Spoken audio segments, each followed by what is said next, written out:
Hello, everybody, and welcome to another edition of Rowing Chat. This is the podcast for the sport of rowing. I'm Rebecca Caro. I started this podcast in 2013, and we've been interviewing athletes, coaches, manufacturers, people in and around the sport of rowing ever since. If you want to receive notifications of our new episodes, either go to your podcast app and subscribe, or you can go to our website. It's rowing.chat, and the subscribe button will send you a weekly email with links to all the newly published episodes. Now, today, I'm absolutely delighted to have as my guest on Rowing Chat, Istvan Nemeth from Bont Rowing. Nice to be here. Thanks for having us on. So here we are, two immigrants on the other side of the world, still doing crazy rowing stuff. What brought you to rowing in the very first instance as a child, Istvan? Oh, that would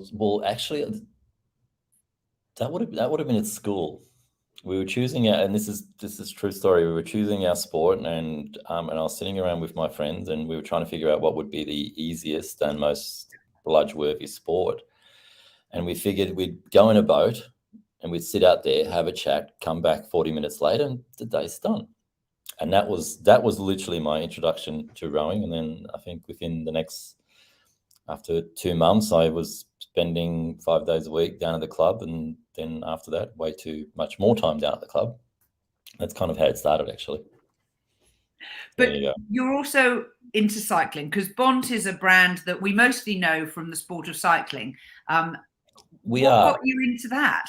Well, I mean, a lot of rowers actually tend to ride bikes, and I didn't come from a family which had the ability to drive my little bum around everywhere, so I had to kind of make my own way, and basically I had a cheap push bike, and I'd ride the training and ride home, and day and night, and very early in the morning and late at night, and that's kind of how it all started. But I mean, rowing's always been, I guess, the biggest part of my life. But then at one stage when I stopped rowing for a while because family commitments, I started riding a bike a hell of a lot more, and that's kind of where the cycling shoe business came from as well. Now, one of the things that has bugged me for many years about rowing is there are two things about it. One is that for our competitions, we are not innovative in how we structure and organize competitions. The other is our equipment. After speaking with Greg Searle when he came off the British America's Cup team a long time ago, he said, I learned so much from the sailors' approach to their equipment and refining and improving it, all the time. He just said, this is a real shortcoming for rowing. And it opened my eyes, because the vast majority of rowers, if you are lucky, know how to take a rigger off and put it back on a boat.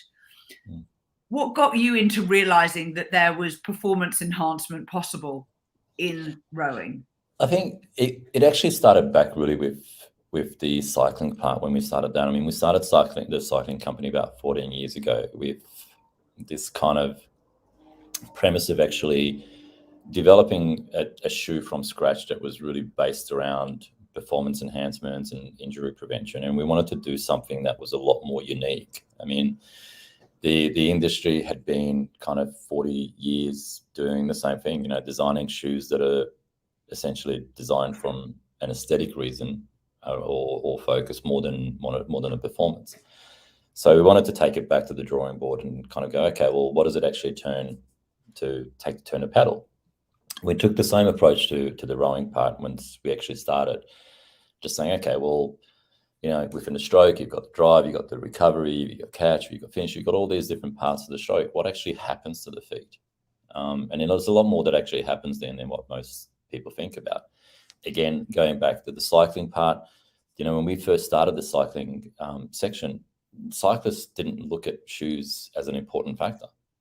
And yet it is the main part connecting their body and driving that bicycle forward. I mean, that's their source of power and their speed. And yet they found, bicycle frames important, wheels important, everything else under the planet was important. Helmets were important from aerodynamics, but they didn't look at what happens to their feet.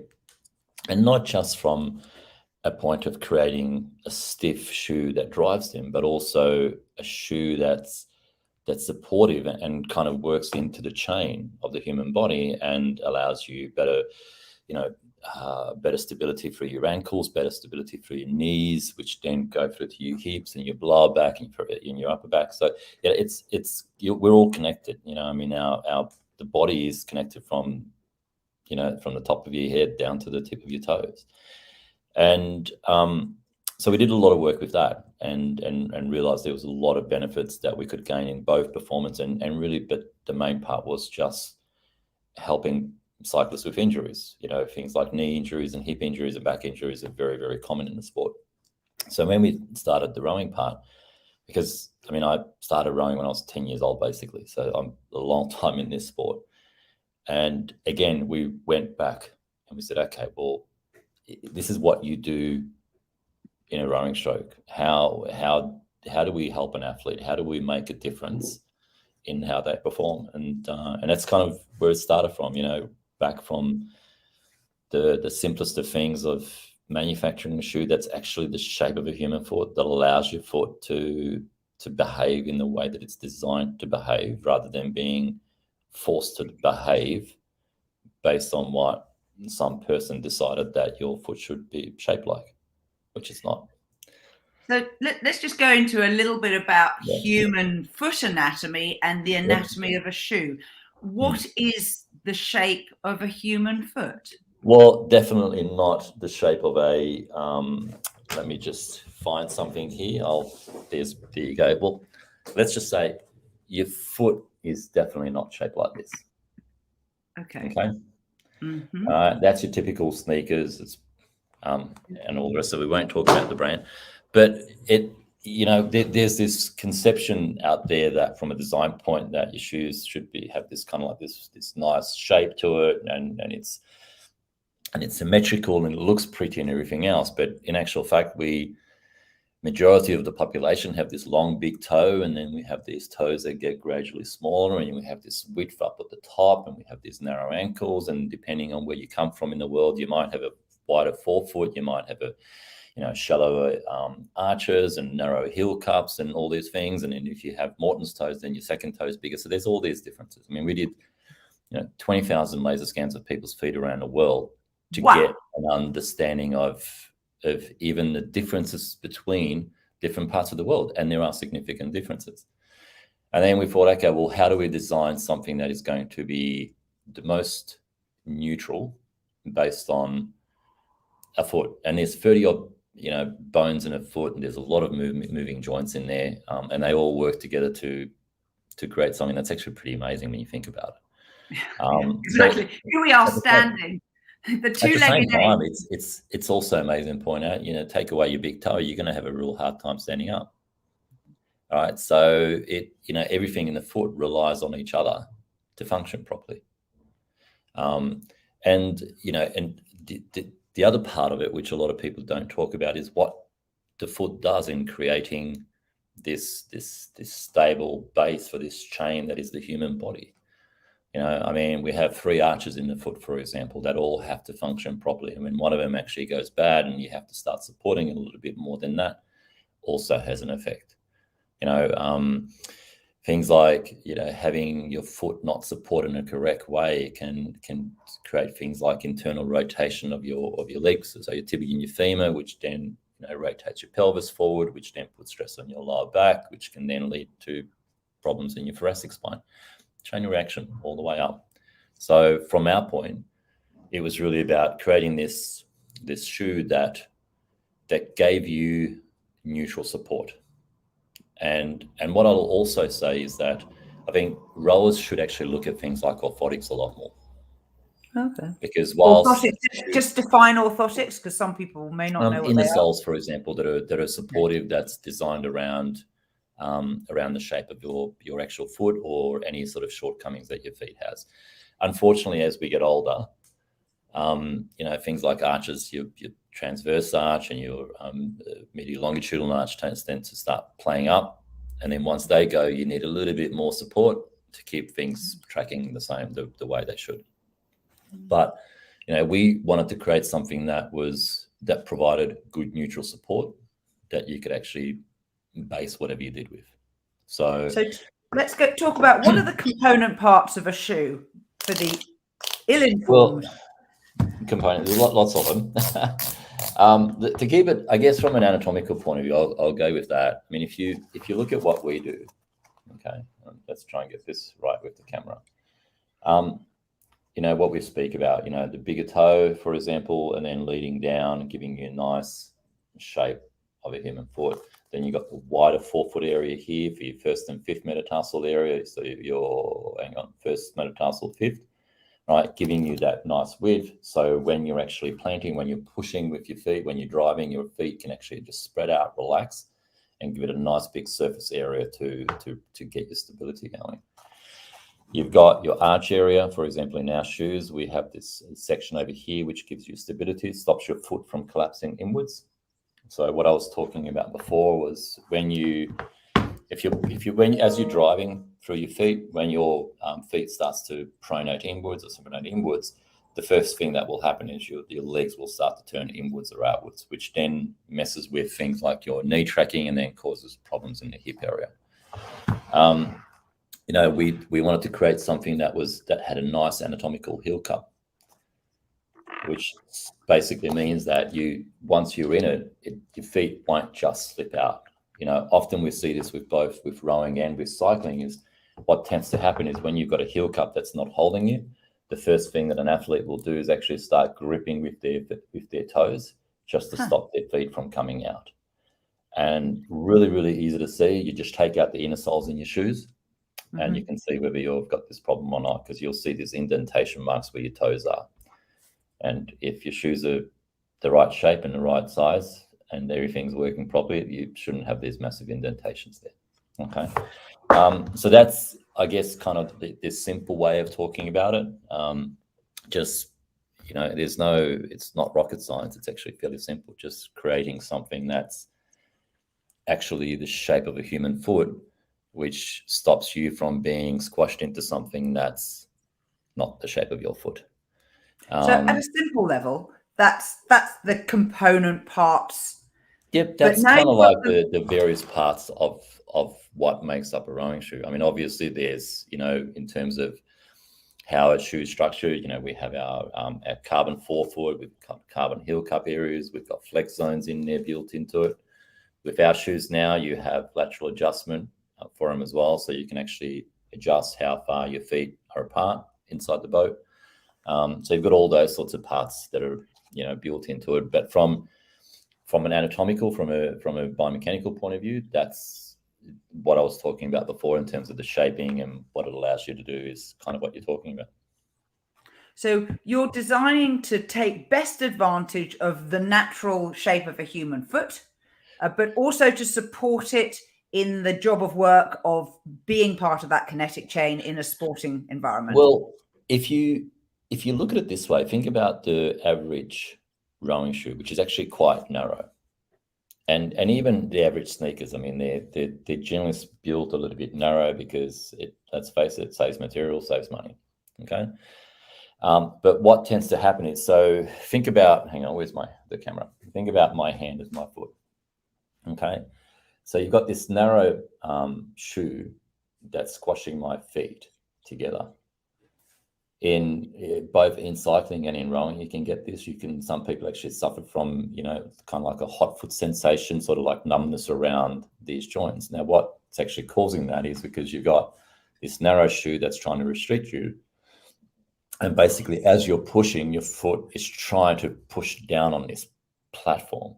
So as you're pushing down, this is what we call the transverse arch. The transverse arch is actually moving downwards and then compressing around the nerves that are between those joints. So that's where that kind of hot foot sensation comes from.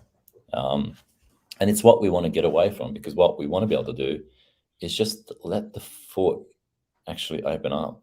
The bigger the surface area that you can push with, the more stability you are going to get, and the more comfort you are going to get, and the more power you are going to create. Now, you've obviously also gone into really modern materials for the Bont Rowing shoe. We have. You've mentioned carbon fiber. I'm intrigued. Yeah, how do you make these? Rubber soles and plastic soles tend to dampen. Okay, so basically think of them as a shock absorber. Whereas carbon doesn't. I mean, carbon's a hard material. So if you shape the shoe properly and if you build it right, you can actually have a carbon sole, which essentially gives you a really, really direct power transfer. There's no absorption. Carbon is not going to squash together.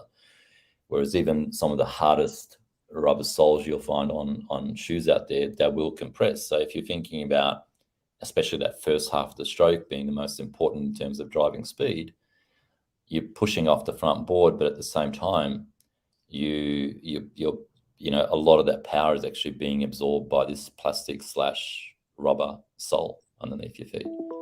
So there's a lot of energy that's actually wasted. If you're talking about a 2,000 meter race or a head race or anything like that, it's actually quite amazing what you're losing. So we use aircraft grade carbon fiber. Right, that allows you to just really direct drive. What it also does is, instead of having really thick soles, which most shoes these days have in boats, we have basically a 3 millimeter thick sole. So it brings you a lot closer to the footboard and just gives you a bit more space in the boat as well. So you've got the carbon there and the heel cup as well. Again, very direct. There's no absorption there. The materials that we use are all pH tested and waterproof. They're actually waterproof both from the inside and outside. So it just makes them last longer. And new shoes all have a very new sort of Superflex material on the sides, so it gives you a lot more stretch. Even the rubber soles that we have actually got a flex zone built into them. Okay. So that's your split carbon sole. So that's where the bend comes in. Yep. That's exactly right.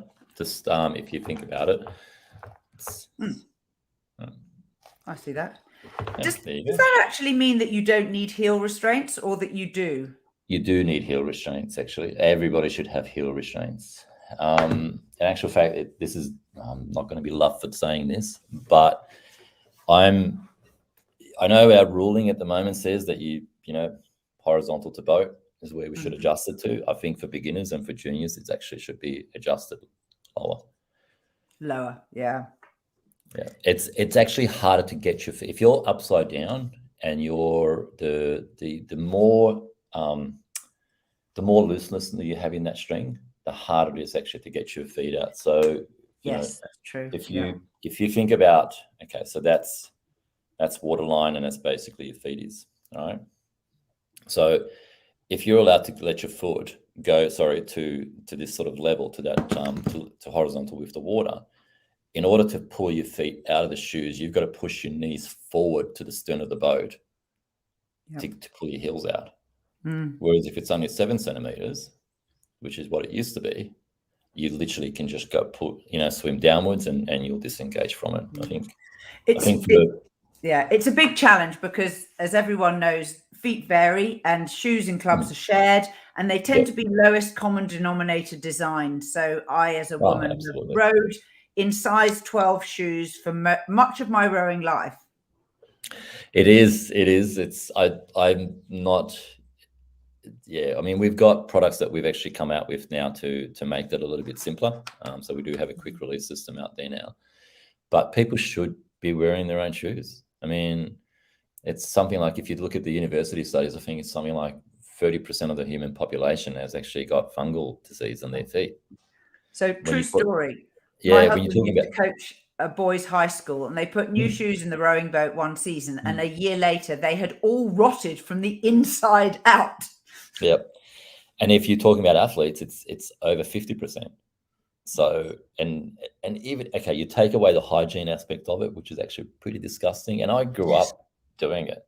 Yeah. I mean, but if you think about even the performance, I mean, if you've got a person with a size 10 feet and they're in a size 13 shoe, the 3 sizes, that equates to 1.5 centimeters of movement inside the shoe before they actually start to drive every stroke. So 2,000 meters, roughly around about 200 strokes. The 200 strokes, every time their feet is going to move 1.5 centimeters before they actually start driving that boat forward. If that's not losing performance, I don't know what is. Fair dues. You mentioned your quick release system. Is this something you can show us? Yeah, it's pretty hard to do it over here, but we basically wanted to, or I actually designed this and started designing this in Boston a number of years ago. As my partner said, just drawing circles basically, many nights. But we designed a system that we wanted to do something that was a little bit more affordable. So this is obviously just a bake-like form, but we have the quick release system, which is a combination of carbon composite, injection molded, and titanium plates. Sorry, here we go. The titanium plates. All the fittings are marine grade stainless steel. So that's inside the boat. And then we have these units, which actually sit on the bottom of the shoe. Essentially, it's hard to do it on the image, but basically these bits will just lock into that, and then off you go. And it's really easy. I mean, to undo it, you basically pull a little lever, twist the shoe about 1 centimeter, and the shoes will actually come out. The locking mechanism is all actually happening via the titanium plates, and on both parts, and it just allows and it's the other nice thing about it is, one, we've made these really affordable, so it's doesn't become a massive financial drain on clubs. But if anything breaks, they're all changeable. You know, it's not a system that has to all be replaced if a part actually breaks. If a part breaks, you simply just change that part. So even the maintenance of it is actually really easy and very cheap. And then we have an adjustable heel wedge, which has got, I don't know if you can see it or not, but there's 3 different levels of adjustments on there. Basically, you can sit on the bottom of the shoes. This is actually plastic, but it's non-compressible. Right? So you're not losing. There's no dampening factor in there at all. And it allows you just to adjust how quickly you engage your heel. And let's face it, the quicker you can engage your heel, the quicker you can start bringing your hamstrings and your glutes, which are some of the biggest muscles in your body. So is there an ideal for this, or is it about individual flexibility? Individual flexibility. I mean, most of my body is extremely inflexible, but the one part of myself that I still have fairly good flexibility is my ankles and, you know, my calf muscles. So I'm still pretty close to the board even at the catch, but there's a lot of people that aren't. So, you know, we want to be able to try and engage that heel as early as we can in that drive phase. So it comes down to just an individual, really. Your individual preference. And then when you're driving, presumably when you have the larger heel wedges, your drive is going to be a little bit more horizontal. Your foot won't be at a 43-degree angle. No, because it's kind of, so if you think about it, the shoe's actually put in, right? And then you've got this heel pad on there. I mean, even if you're, let's say, at that angle rather than this, because of the heel wedge, the top of your foot is still actually in that same plane. It doesn't actually change. It's just your heels that are engaging a little bit. I mean, you could say that you're going to have a little bit more horizontal, but it's not a big factor. What will people feel the first time they use a Bont shoe? So I'll use the words of one of the gents who actually did very early testing for us, or for me, back 3.5 years ago now, almost 4. He's a young man who's won, I think, 3 Australian lightweight sculling championships titles. So he's been, you know, the family has been in the sport for generations. He grew up in it as well. And his first comment to me was he just felt more connection. So he said, out of everything, he says there's the comfort, there's all those things, there's the better drive because of the carbon soles and all of that. So there was that, but he says the first thing that he felt was that he just felt that he had better connection with the boat. And in and of itself, as a performance athlete, that's worth having. Exactly. Well, I mean, you know, comfort, just a better stability. I mean, you know, I've got a friend of mine who's now using our QRS system and a heel system, and this particular athlete is a masters athlete. She just won the nationals in her age group in the single, and her comment to me was, well, just having that earlier connection with with her heel, it just makes her feel just that much more stable and that much more powerful off the catch. You mentioned performance enhancement being a critical success factor for you. I'm guessing you've done a lot of measurement. What have you found out? It depends on the individuals in terms of the percentages, but it's significant enough. We did the testing ourselves, so we don't really it hasn't been independently tested. When we have an independent tester come out and do it, then I'll release numbers.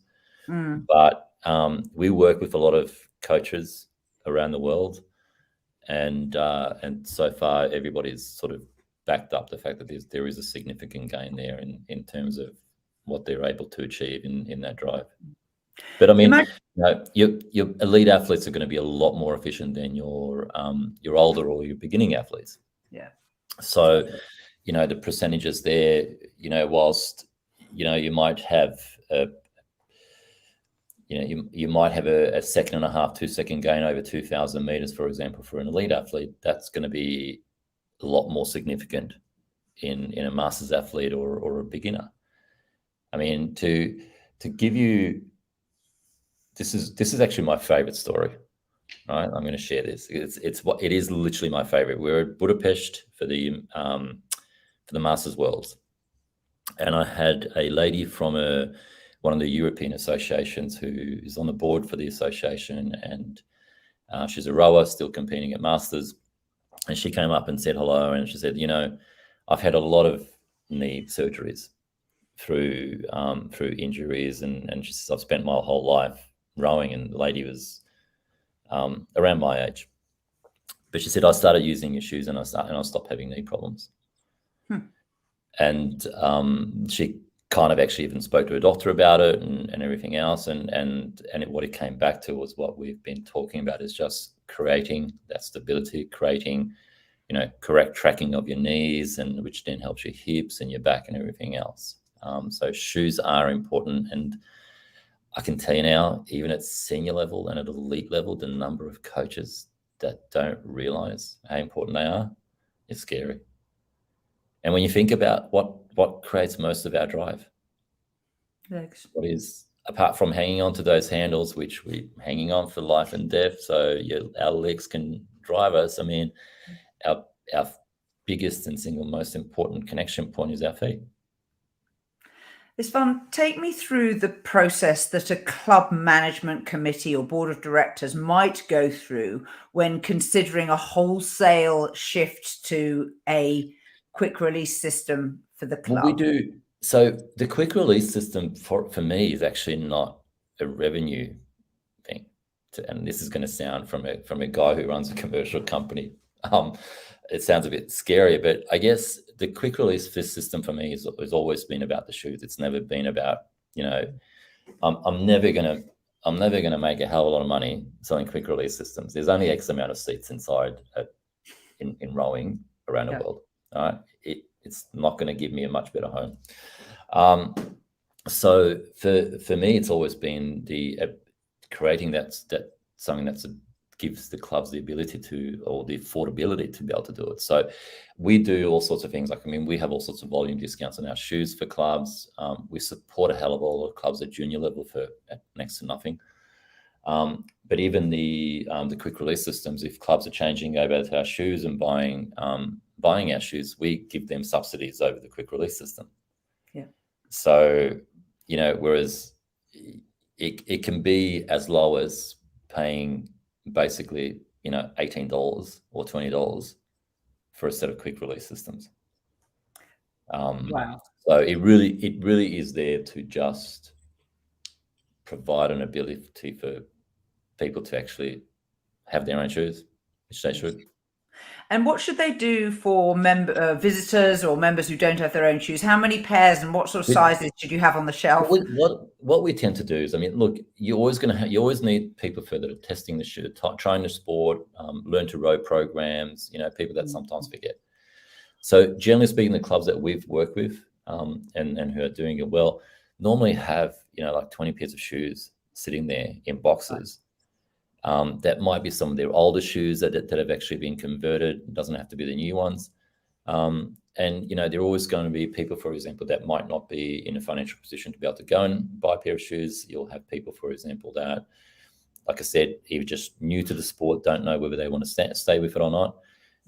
And for those, you always should have, you know, 16, 20 pairs of shoes that are sitting around. They don't have to be new, that can be old, that people can just pick up and use.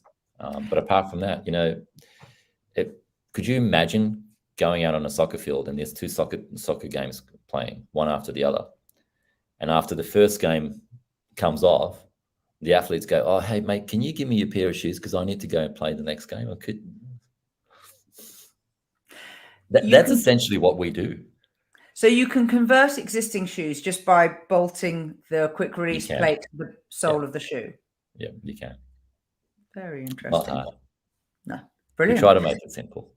Now let's talk the fun bit. What's new? What have you got in your pipeline? Well, what I will actually be showing you is, so we've had, I guess we've been in the sport for, I don't know, 3 years now, 4 years. We've been in the cycling game for 14, so we kind of a few bits and pieces. So this was kind of like the original shoes, right? Which were good, have done really well. I mean, geez, I think we've got, I don't know, about 150 international medals at elite level, including a few from the last big regatta in Tokyo. But we kind of, as we like to do, we like to talk to people that's elite athletes, that's you know, masters, juniors, you know, clubs, you name it, boat builders. We kind of talk to everybody, and we've spent the last 3 and a bit years, I guess, really asking people what we can do better. And so that's kind of where they are. I mean, in terms of the shaping, obviously the anatomical shaping and everything like that is still retained, but we've changed a number of things in our shoes. So we basically have a new upper material that's even lighter. We have now this tech mesh, which is ultra breathable and actually becomes the internal of the shoe as well. So inside it's actually very soft, it's very comfortable, but it's this highly breathable membrane, for example, that just keeps, you know, nice airflow around your feet, which means you can actually keep your feet a lot cooler as well. Okay, we've introduced the flex material in the side here, so it just allows the shoe to bend even easier, and will make the shoes last a lot longer as well. We have a redesigned new sole, for example, that's got the serration in there that just allows the shoe to bend a lot easier again. It's been beefed up in terms of support in there, so it will just be a lot stronger and last a lot longer as well. The carbon now is even thinner. We're actually down to 2.6 mils on the carbon, so it's even more direct. We have the marine grade stainless steel T-nuts in there that makes it easy to kind of adjust how far your shoes are apart, so you can actually adjust that lateral adjustment. You know, we obviously still have the boa, we still have all the retention systems in there as well. We have a much deeper heel cutout, so there was some percentage of rowers out there that have got what we call kind of like an extended Achilles. And although we have a very comfortable shoe, for some people there's always going to be individuals out there that just won't fit some shoes, and that's life. But we've actually lowered it, so we've worked a lot with the elite guys as well, and just lowering this, it still has nice retention, so your heel won't come out, but it's just a lot more comfortable and a little bit less of a feel around the heel, so you can't even really feel that it's there anymore. And they're just much bigger cutout. We've got Dyneema fabrics at the end, so just again, it's much easier to get in and out. So that's kind of like the BR1, which is, and we'll have that in a number of colors. And we've got the BR2, same thing, but instead of the boa, we have the dual Velcro straps. But in terms of shaping and all the materials, it's all the same. Again, all the materials that we use are waterproofed, okay, and pH tested. So they're pH tested to 8, which is basically seawater. And then you've got our BR3, which is our new entry level shoe, just different colors and materials and all the bits and pieces built into it. The new shoes are actually even wider, so that's something that's important, and I almost forgot. So we've made the shoes even wider at the forefoot just to give even more comfort. And what we've also done is we've reduced the height of the carbon significantly as well. So if you happen to be one of those people that it's got a really, really wide feet. Generally speaking, our shoes tend to fit people well that have got wide feet. But if you're on the extremes, then this is going to be a lot better as well. All the arch support still built into it. Transverse arch, medial longitudinal arch support, that's all built in there as well. So that is amazing. Years of development, I have absolutely no doubt, have gone into those. A lot of work.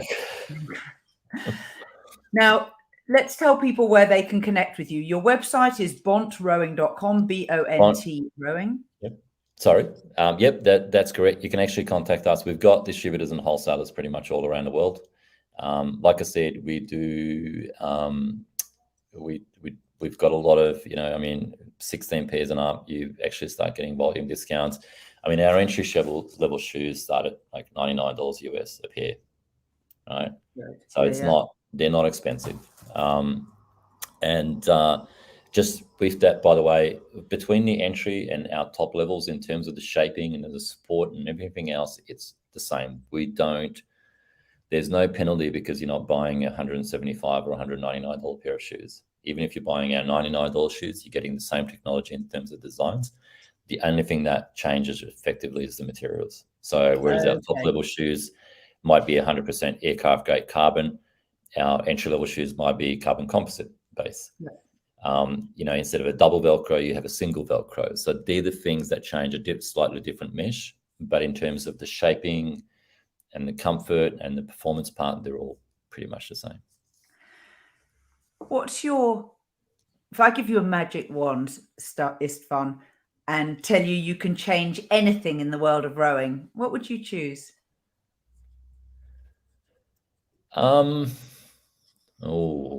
This could be a can of worms. Just better. I know I'm taking my time over this, but trying to find the words to describe this. I would love to see everybody in rowing work more together to drive the sport forward.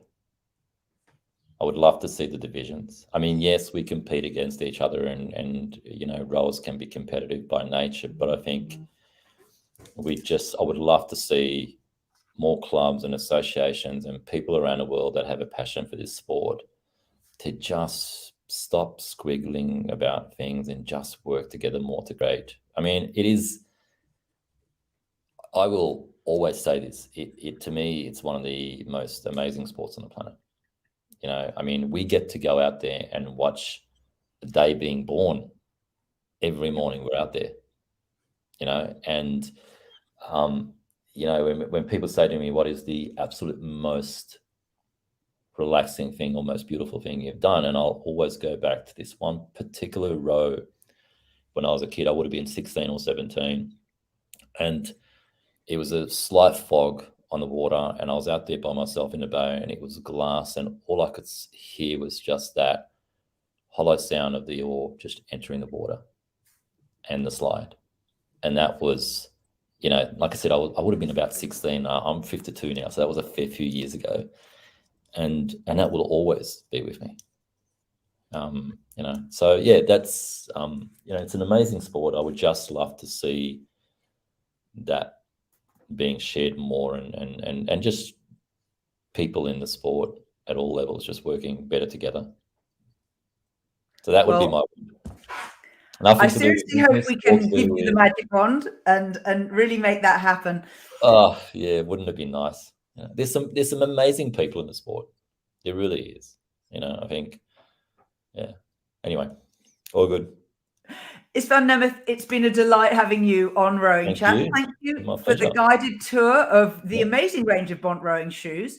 And for all of our listeners, you can find out more at bontrowing.com. Been lovely. Thank you so much for having me. This has been Rowing Chat with me, Rebecca Caro, and till next time, bye-bye.